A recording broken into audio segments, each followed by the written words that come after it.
Well, good afternoon, everyone. It's great to see you. We're today with Christian Concern around the table. We are going to talk about policing pronouns, and I'm very pleased to have a couple of special guests. First of all, Dr. David Mackereth, who is a client of ours, and whose story we're going to hear today around the subject of gender. Thank you, David. Great to see you. Thank you for joining us today. And we've also got Roger Kiska from our legal team, expert on all the legal matters involved in these things. Always wise words from Roger. Thank you, Roger. Great to see you. Well, thanks for considering me to be a special guest, Tim. Great. And for those of you watching on YouTube or Facebook, if you're watching live, get in your comments, get in your questions, because we can try and respond to those. And it's great to interact with you and make it an interactive show. So, David, tell us about you. You are a medical doctor. Is that right?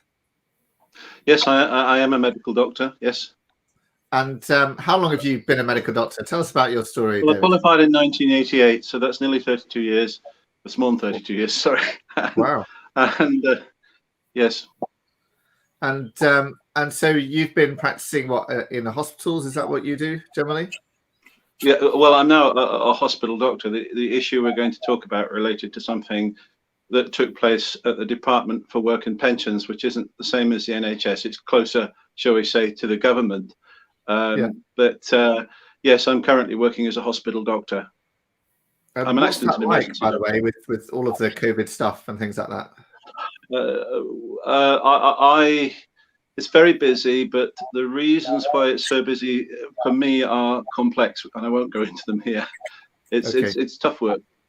Okay.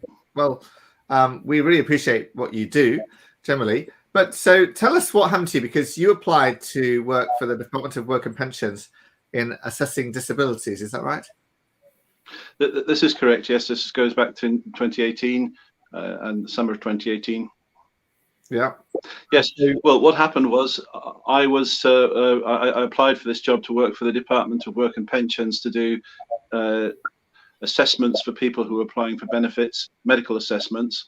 This is quite a complicated procedure medically, and I think I should add, some of your people want me to add, it's not uncontroversial. There are ethical issues surrounding that as well, but I'm not going to talk about those here, but some of your people will want to know about that. The training took place in Marylebone in central London, and it was a 2-week course, and we were training how to make medical assessments. And at the end of the course, one of the other students, there were 4 of us on the course, simply said to the course instructor, what happens if somebody comes in who is a man or a woman and says they want us to address them as she or he? What do we do? And the response was given that we just use whatever pronoun, he or she, that person wants. We don't ask questions about this. Now, I, as a Christian, immediately felt that I should say something. And so I said, I'm a Christian. I believe in Genesis 1:27. I believe that we're made by God, male and female. And I couldn't do that in good conscience. So there was some discussion after that, but I was told that this had been passed up the chain in the Department for Work and Pensions.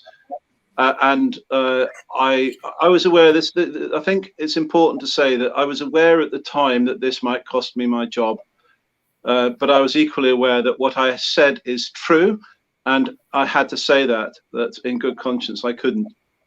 The following week, I was working in Birmingham in a medical assessment centre, and I was called out of finishing up on an assessment I was doing by my line manager, taken into a room and questioned about my beliefs, and questioned whether I would use pronouns in the way that I was supposed to use them according to the Department for Work and Pensions. So I, having prayed very much about this before, having expected that this would happen, I said, as a Christian, in good conscience, I cannot. And they asked me several other times over the following 2 weeks, and I said repeatedly, as a Christian, in good conscience, I cannot.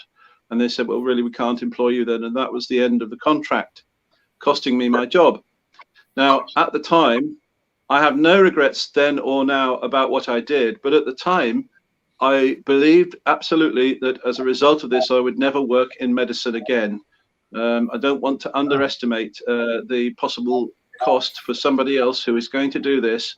We have to count the cost. But I'm convinced that what I did was honoring to the Lord Jesus Christ and correct. Let's go forward a bit now. I was in contact with Christian Concern, or shall we say they were in contact with me in the Christian Legal Centre, and it became evident that it was a very helpful thing for us to work together to address this issue. And then in 2019, in the summer of 2019, July 2019, we had an employment tribunal which took place in Birmingham. And I was ably represented by the Christian Legal Centre. And can I go back, David? Because yes, of course, yes. Here that you've missed. You had these conversations, and in one of them, you were asked about a 6-foot bearded man. Were you not?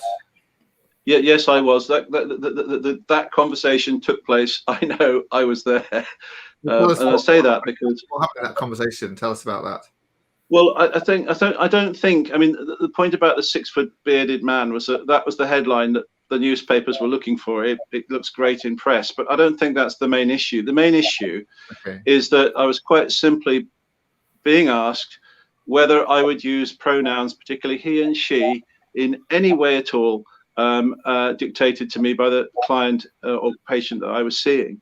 So whilst that's good for the media, a good headline for the media, and that conversation did take place, the overall thing was David isn't prepared to use the language in a way that we say he has to. I haven't been using language like that all my life. I don't see why I should suddenly change my language. But more importantly than that, the issues underpinning it are very, very significant. So that conversation took place, but it's a question. Look. One of the concerns I have is this: that if they can take me out of as a medical practitioner, if they can take me out of the end of a consultation and question me about my beliefs, and then sack me because I don't believe what they're telling me I have to believe, then they can do that to anybody. And it could happen in the National Health Service as well. They could pull people off the shop floor, question them about their beliefs, and if they don't believe whatever it is we're supposed to believe in the National Health Service, then they could sack us. And that's the principle that really concerns me here. So let me just get a comment from Roger on this then. Roger, this is compelled speech, isn't it? You have to say that this man is a woman, right? That's precisely what it is. It's precisely what it is. And the fact that it's coming from a government body suggests to me that the test should be all the more stringent in protecting freedom of speech and the fundamental rights that employees have. I'll say this: the employment tribunal, when they looked at this case, mistook what David had said as a philosophical belief and not a Christian belief. And there's a disjunction in the Equality Act between religion or belief. So philosophical beliefs, as the court said in other tribunal cases, could be climate change, it could be 9/11 denial, Darwinism, any number of things. And the question is whether that philosophical belief is worthy of protection in a democratic society.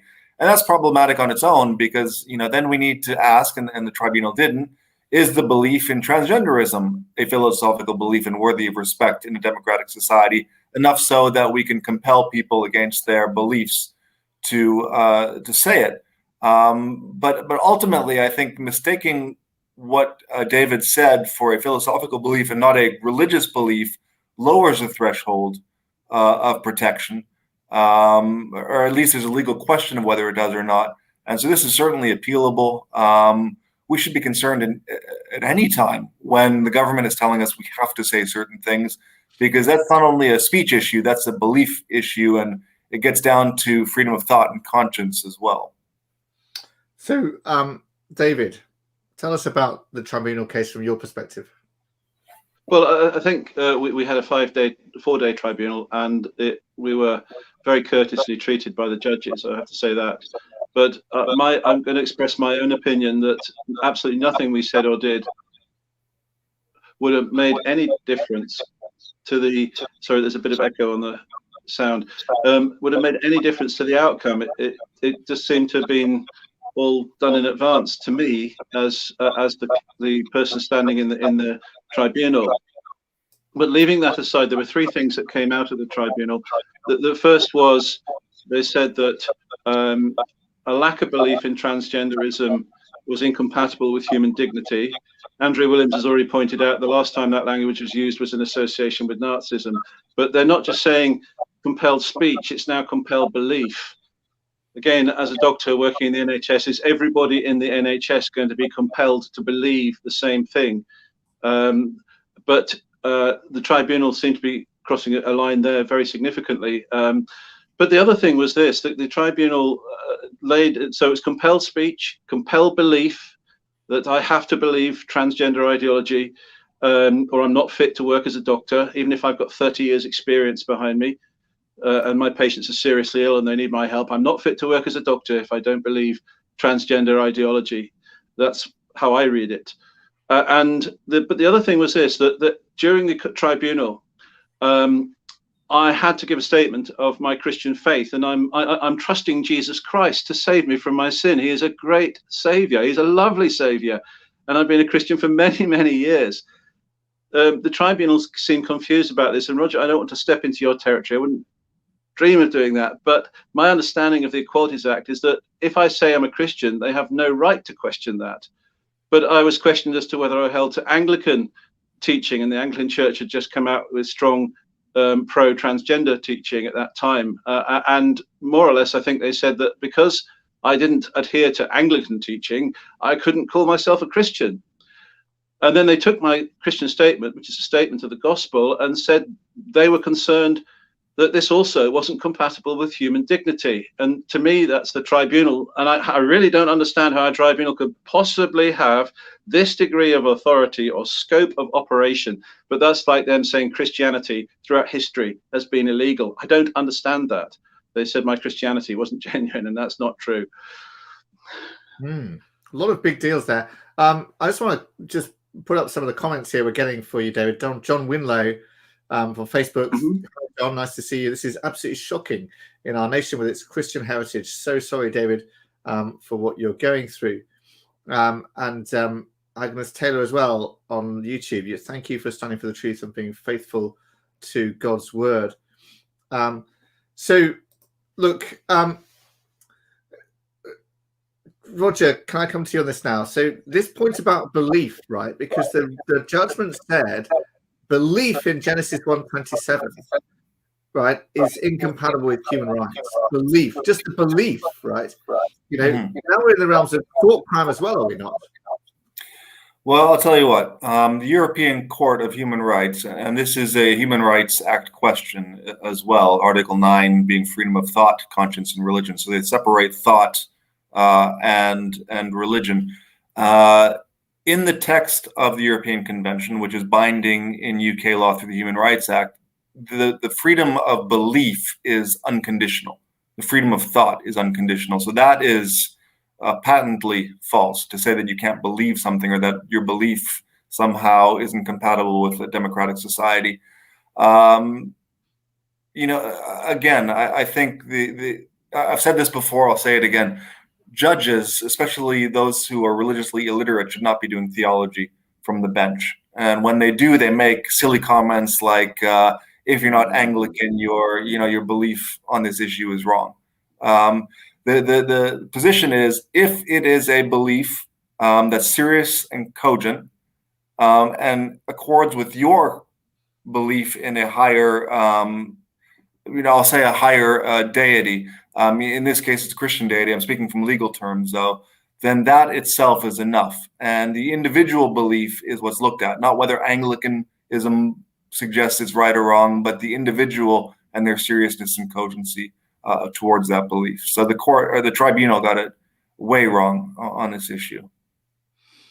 Okay, so we've just won the ability to appeal this case, haven't we, Roger?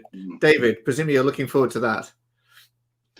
I'm not sure looking forward is the right term. I am for the fight. I believe that we have got to take this issue forward. I hope that we will with God's help, be successful.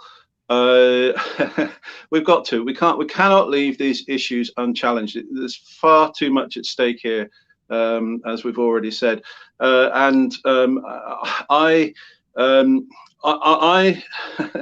Somebody just said something. You know, it's not poor David. I am very glad to be in this battle.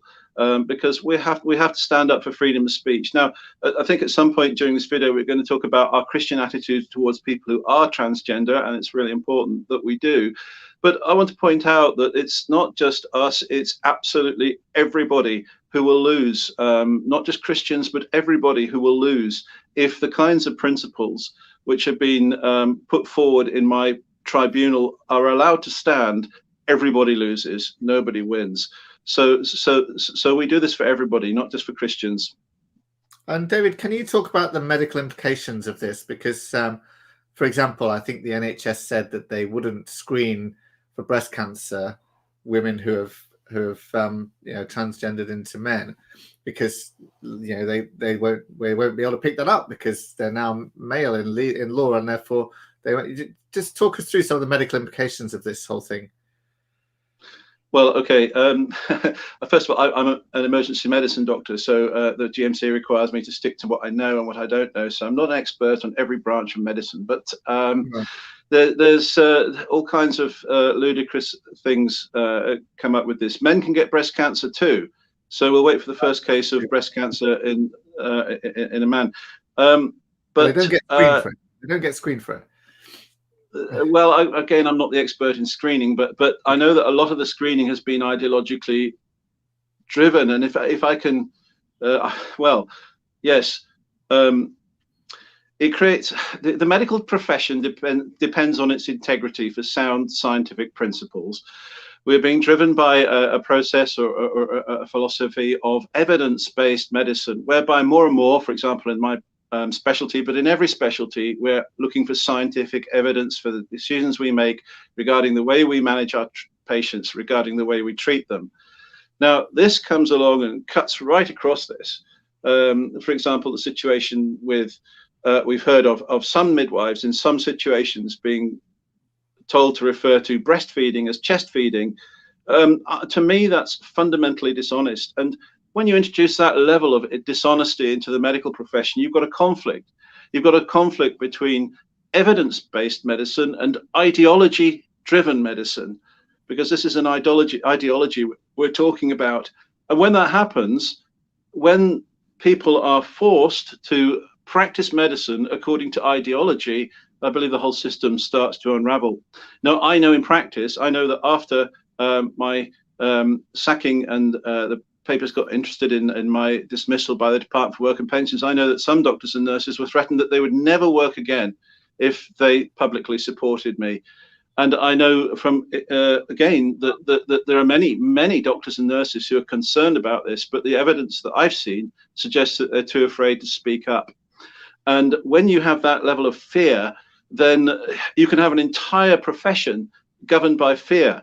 And that is going to drive the standards of our evidence-based medicine. Treating sick people is going to drive it down. And I've already said that although I am seeing patients with sepsis just about every day, and that's considered a life-threatening condition, the Department for Work and Pensions was prepared to sack me and even see me never work again for the sake of a single pronoun. Now, there's a mismatch there, isn't there? And also, well, anyway, it's not science, it's ideology. And when ideology and science conflict, we have a very big problem with the way we practice medicine. Yes, well, it's quite disturbing, isn't it? So, Roger, talk us through where this goes next in law then. Well, now we go to the Court of Appeal, and the Court of Appeal will discuss issues of whether the Employment. I'm sorry, the Employment Appeal Tribunal. Right. They will look at whether the proper procedures were followed and whether the law was appropriately read, as well as any facts that might have been deemed egregious, that no reasonable judge would make those. So it's a somewhat limited procedure. It's not a de novo hearing. But I think things like the improper use of the Granger test will be a big issue here. The question of whether this was a Christian belief will be an issue here. So I think we're on very good ground. Explain the Granger test to us. The Granger test, as was applied in the employment tribunal, is the determination of whether a belief is a philosophical belief worthy of protection, and then whether it stands up to the test of being compatible with a democratic society and human dignity. So it's a lower test. It was clear, and it has been clear, even just from listening to this discussion, that this is a Christian belief based in Scripture and not a philosophical belief, and should be treated as such. So the test should be higher. So its question of compatibility needs to be judged within the spectrum of Christian belief and the higher level of protection associated with that. Yeah. So could I just put that in practical terms to me as a doctor? I want to practice medicine as a Christian doctor, and I want to do so without hiding my Christian faith. I don't want to be overbearing. I don't want to be going around, in that sense, but I still want to be a Christian doctor. Now, when this went public, a lot of people were publicly commenting and saying, David is just as an employee, and he should do what his employers say. That's his duty. Therefore, he's not fit to practice medicine. All right, so if you want that and you have that, then what you're saying is that somebody has an ideology they can push on everybody. And that doesn't just mean Christian doctors, it means Muslim doctors, it means atheistic doctors, and so on. Now, if you take the view that doctors cannot believe with freedom of conscience what they do believe, whatever that belief may be, you will end up with a monoculture, that's a medical term, a monoculture of doctors, where doctors all are forced to believe the same thing, where they have to toe the party line, where the government from the top down can inflict what doctors believe. And if you don't believe that, then you're off the patch. And when that happens, you can end up with any kind of society, including a Nazi society or whichever society you want. But we have to have freedom of conscience for doctors. I have to believe, if I'm having an anesthetic, that the people who are looking after me actually care about life, and they care about whether I wake up or not at the end of that anesthetic. And if we have a monoculture of belief within the National Health Service, which excludes anybody who doesn't go along with the ideology, then we end up in a situation where people stop caring about life altogether. We have to be free to believe as doctors and nurses. Very good. Roger, what happens in this kind of situation where doctors feel they have to do what they're told and not what their conscience says? Well, I mean, first of all, this argument that an employee must do what their employer says, that's the Nuremberg defense. In the camps, we did what we were told. We had to do it. That doesn't fly. You don't check. You don't check out your. You don't. When you enter an employment, you don't give up your human rights at the door. You don't leave them at the door. You continue to have them, and the courts have recognized that in the Ueda decision, which was a case originally supported by the Christian Legal Center. So ultimately, you need to balance an employer's rights versus an employee's rights, and when that balance comes to intimate moral issues and conscience, the balance should almost always favor the employee, because not only should a person not be compelled to say something, it's an awful thing to think that the government can make us go against our conscience. It is, yeah. But we are professionals, and professionals have to have some freedom or freedom of conscience. Professionals have to have freedom of conscience to remain professional. Yeah. John Winlow's got a comment here on Facebook. Do you guys suspect an overall agenda lies behind these attacks on Christians in the public sphere? If so, what is the overall objective, and how does this square with our human rights to free speech? David, do you have a comment on that? Yes, I do. I see people will say various things about this. I'm not thinking that the situation I'm in is isolated from other situations. People are being cancelled in a cancel culture for all kinds of things, and deplatformed. And in my case, declared with great authority to be bigots publicly, as if that was somehow going to make us curl up and die, which it's not. I'm not. Well, yes, and others, and that person in the yellow dress that I had the interview with. But the thing is that I don't even think this is something that this is from the heart. I don't think that we should be looking at transgender people as being the source of this or as the enemy. I think that we don't want that anyway. But I think that we have this cultural Marxism, but I think it's part of an overall movement, a global movement. Again, this was a totally different topic, but I think that it's a movement which is dehumanizing humanity. It's a movement which is belittling us. It's seen in the abortion movement. It's seen in other movements as well, which I won't go into here. And I think this is a global agenda, and this is just one part of it.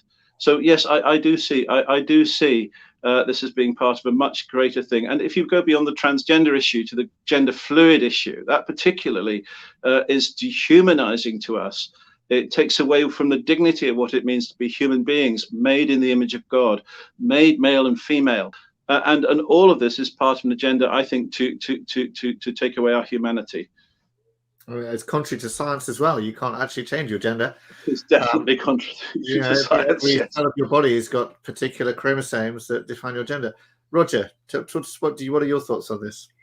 Yeah, just to add that I think certainly there's a small percentage of the population. Among them would be some of the humanists who despise Christianity, and certainly their goal is to rid the public square of Christianity or the right to conscience based on Christian belief. That being said, I think the vast majority of this isn't a big conspiracy against Christianity. I think it is campaigning organizations whose views are diametrically opposed to the Christian worldview, and therefore our views are seen as an obstacle. So I don't know if it's anything personal, and on some instances it is personal, but I think to fulfill their campaigning purposes, they need to stifle the Christian worldview. So part of that is saying Christian views are incompatible with democratic society or human dignity, or Christians need to change their views, or Scripture is hateful on these issues. So they're undermining certainly Christian belief and the gospel, but I think it's a means to an end rather than a grand conspiracy against Christianity. I think it's just that the truth that Christianity stands for is in the way of what they want to compel us to believe as a society.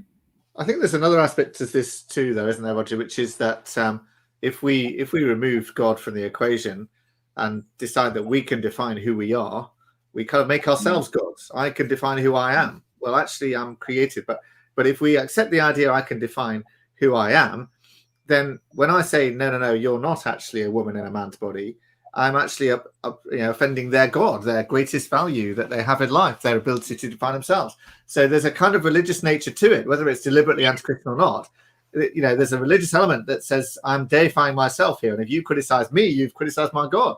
And that means you can't call me. You can't criticize my identity, whether that's homosexual, transgender, whatever else it might be. If once you start criticizing my identity, you've criticized my God, and that's beyond the pale. Shouldn't be allowed.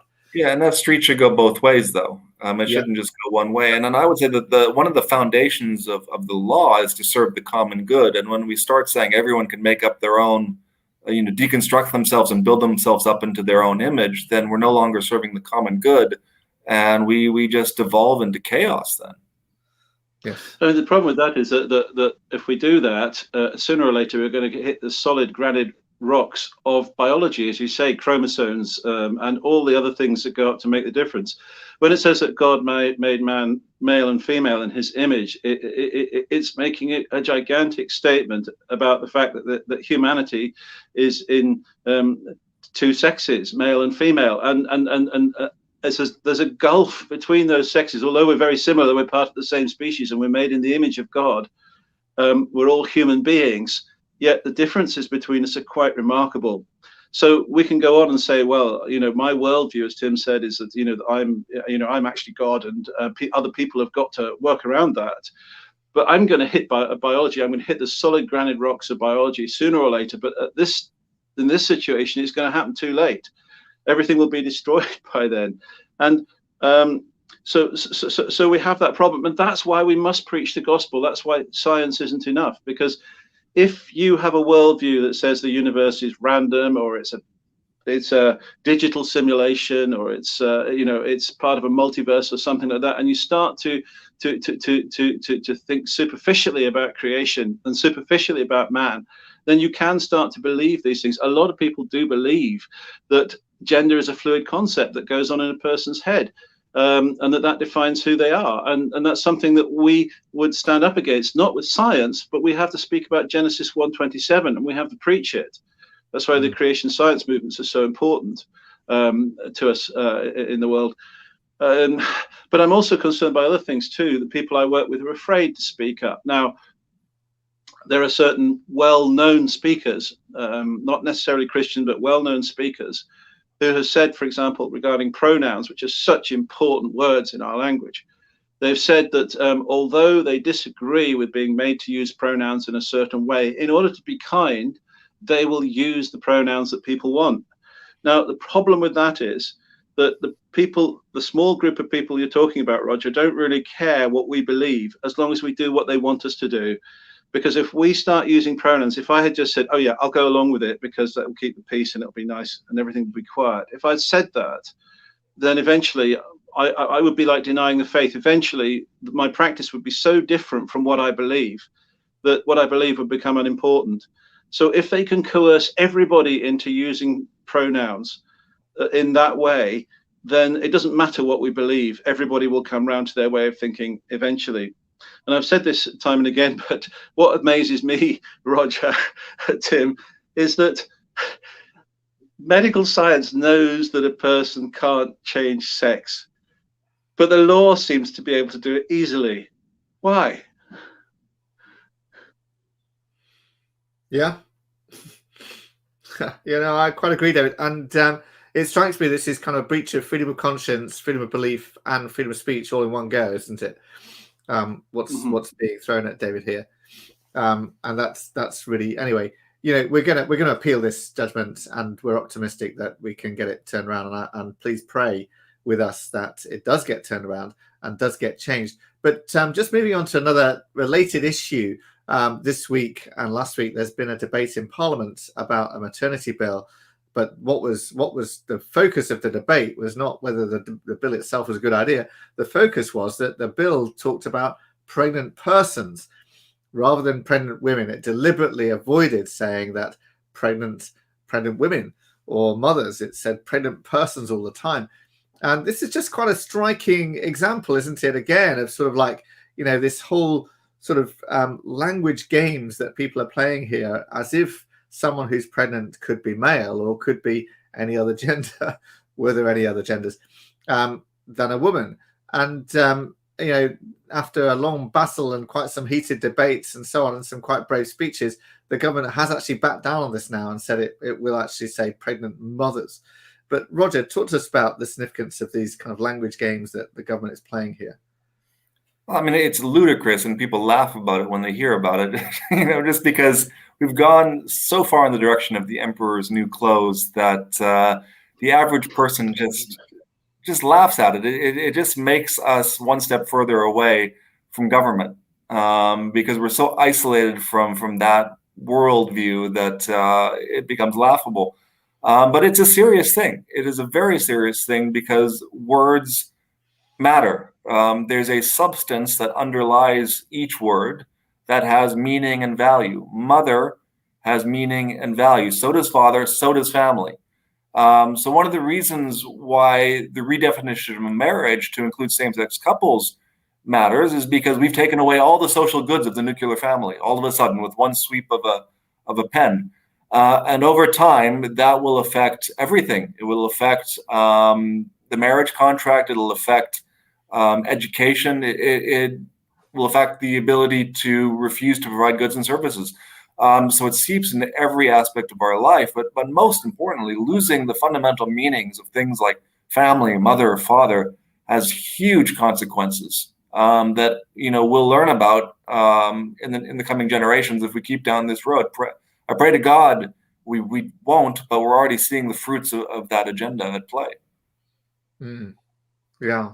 Yeah, we have to see also that this ridiculous notion of they're talking about the gender assigned at birth, as if a midwife would hand a baby to a mother and say, "There's your baby," instead of "it's a boy" or "it's a girl," is absolutely ridiculous. I'll believe it when somebody says his first words were non-gestational parent. Because as you say, words have meaning, and I just think that what's happening. Forgive me, I'm a man in the modern age, but forgive me, I think what's happening is absolutely offensive to women, to mothers, unthinkable. Yeah, and gender is not assigned at birth; it's recognised at birth. That's actually what happens. They're recognised. Absolutely. Don't they? Absolutely. And Roger, we've had some news today on another related case, which is Richard Page, who got into trouble for saying that a child would do better with a mother and a father than with a same-sex couple. Tell us about that case. That's another sort of freedom of speech like kind of case, is not? Yeah, I think it's a significant case for a lot of reasons. The fact that you're targeting a specific worldview and belief that a mother does better with a father and a mother, or that a child is better with a mom and a dad. Well, first of all, there's social science that backs that up. So it's not some crazy view. A mom can't be a good dad and a dad can't be a good mom. They're two different people who bring different qualities that a child absorbs as they're developing. So it's a viable position, certainly. And to suggest that holding it is somehow grounds for termination is ridiculous. Now they're saying that it shows a bias and brings disrepute to the profession. But I would say there's people way above Richard Page, including Lady Hale and the former head of the family division, who have gone public on intimate moral issues and said things that were the opposite, basically, of what Richard has said, and they get applauded for it. So, I mean, this is viewpoint discrimination at its most egregious. And I think, I'm proud that we're standing up for Richard, and I'm proud that we're standing up for the idea that a child does better with a mother and a father. Yeah. And what they were trying to do, that the judgment that came out today was trying to say it wasn't that he said this, it was that then he went to the media and said that children would do better with a mother and father. And Lady Hale's gone to the media and said we should change the divorce laws. And the head of the family division, the former head of the family division, said we should accept different family models. That was before same-sex marriage. So what's the difference? There's no difference except that the courts disagree with what Richard said and praise what the others say. It's shocking, isn't it, that you could lose your position as a magistrate and as an NHS trustee, I think it was, for saying that a child would do better with a mother and a father. That is enough to lose your position or lose your job. It's extraordinary, isn't it? It's shocking. It's beyond shocking because I mean the role of a family judge or a magistrate sitting on a family court is precisely to do what's in the best interest of the child. Yeah. Richard, in that case, was speaking to that specific child that was up for adoption, but it's a universal principle. Now, there was evidence presented to Richard, which was one-sided, saying that same-sex couples are better parents than mother-father parents. So shouldn't he have had a right to refute that and to express a contrary belief as a magistrate acting in the best interests of a child? Yeah. Yeah. Well, you can read about that case on our website and look at the comments from Andrea, and there's a video of Richard Page as well to see about that. That judgment came out today, and we're going to try and appeal that right up to the Supreme Court and get hopefully a sensible judgment at that point. Listen, thank you very much, David, and thank you, Roger, as well, for joining us today, and thank you all of you for watching as well, whether you're live or catching up. It's been great to catch up and talk through these things. We'll be right here again next week on Round the Table on Friday lunchtime, and we will see you then. Thank you very much. Thank you.